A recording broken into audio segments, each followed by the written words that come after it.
अच्छा जी, अहमदियों के बारे में मैंने पिछले हफ्ते भी बात की थी, लेकिन मैंने कहा इसका एक ओवरऑल पूरा आपको व्यू डालूं, क्योंकि अभी लेटेस्ट 2 हफ्ते पहले एक अहमदी होम्योपैथिक प्रैक्टिशनर, मैं उसको डॉक्टर नहीं बोलूंगा उन्हें, लेकिन जो भी है इंसान थे वो, होम्योपैथी के वो प्रैक्टिशनर थे, जो कि आपको पता है एक सूडो साइंस है, होम्योपैथी कोई रियल साइंस नहीं है।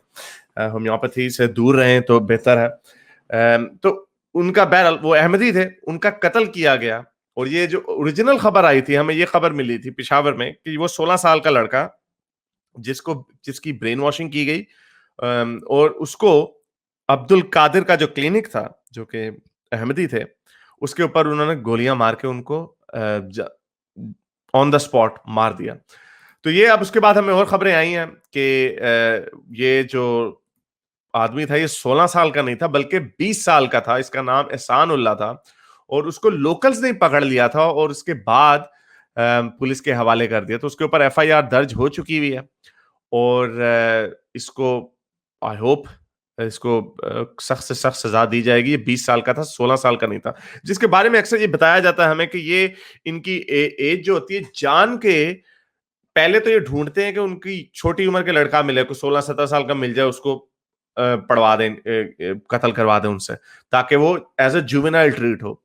और जब ऐसा नहीं होता तो फिर वो यंग ही बंदा भेजते हैं। तो ये इसका पता चल गया, ये एहसानुल्लाह आदमी है, 20 साल का है। शुरू में इन्होंने जान के 16 साल का बताया ताकि उसको जुवेनाइल को यानी फांसी फूंसी की सजा ना मिले। तो ये इनकी ड्रामेबाजी थी, फ्रॉड था जो पकड़ा गया, लेकिन एक अहमदी मारा गया इसी तरह। लेकिन ये पहला अहमदी केस नहीं, ये आखिरी 10 महीनों में मैं आपको बता रहा हूं कितने अहमदी मारे गए।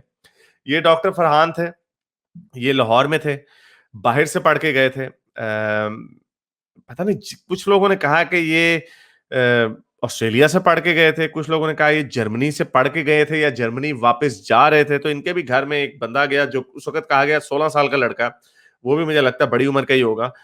दरवाजा खड़काया, अंदर घुस के अंधाधुंध फायरिंग की। इनके वालिद साहब भी जख्मी हुए, लेकिन ये जो लड़का था 27 साल का, फरहान, ये बेचारा डॉक्टर थे, ये चले गए इस दुनिया से। उसी तरह इसी साल का वाकया है, पिछले साल के वाकया, 9 नवंबर की डेट है। ये एक दुकानदार था, वो भी अहमदी दुकानदार था, इसको भी बेचारे को मार दिया गया। ये 82 साल के साहब थे, और ये पेशावर में इनको मारा गया। उसी तरह एक प्रोफेसर साहब हैं, ये पिछले साल 5 अक्टूबर का वाकया कि ये भी पेशावर में इनको मार दिया गया। ये प्रोफेसर थे, इनका कसूर सिर्फ ये था कि ये एक अहमदी थे। तो ये वाकयात सिर्फ मैंने आपको जो भी बताए, ये पिछले 6 महीने के वाकयात हैं, और ये अहमदियों का के साथ सब फुल तरीके से इनके ऊपर जुल्म हो रहा है, उनके लोगों को मारा जा रहा, जिसकी वजह से एफएटीएफ, और आपको याद होगा जो अभी एक यूएस की आई थी रिपोर्ट, जिसमें पाकिस्तान को एक कंट्री ऑफ कंसर्न डिक्लेयर किया गया था कि यहाँ पे मजहबी आज़ादी नहीं है। वो उसमें उन्होंने इन केसेस को कोट किया है, और यही वजह है कि वो फिर उनको कहते हैं कि आप पाकिस्तान में कोई रिलीजियस आज़ादी नहीं है। मेरे इस नेक काम को जारी रखने के लिए मुझे पेपैल या पेट्रियन पे जरूर सपोर्ट कीजिए, ताकि मैं अपना पैगाम ज़्यादा से ज़्यादा लोगों तक पहुंचा सकूं।